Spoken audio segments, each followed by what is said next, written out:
Hello everyone. So we the students of Banking Drive Committee of Symbiosis School of Banking and Finance are here with video series on basics of banking.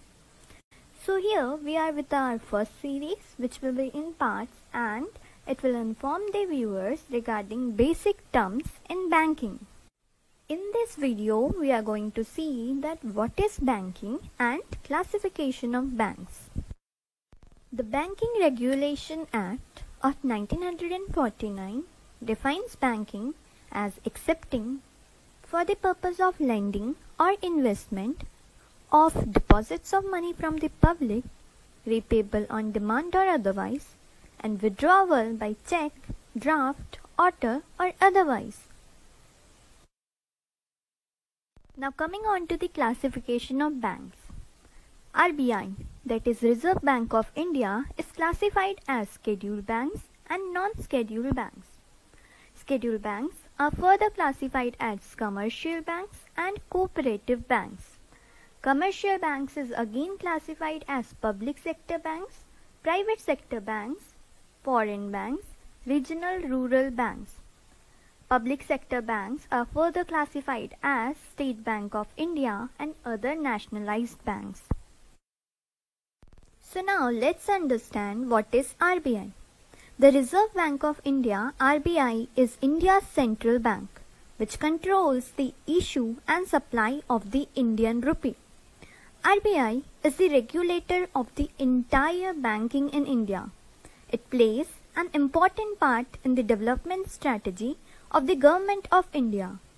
It regulates commercial banks and non-banking finance companies working in India.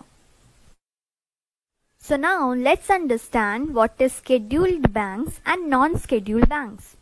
Scheduled bank in India refer to those banks which have been included in the second schedule of Reserve Bank of India Act 1934. RBI in turn includes only those banks in this schedule which satisfy the criteria laid down by Section 42(6)(a) of the said Act. Banks not under this schedule are called non-scheduled banks.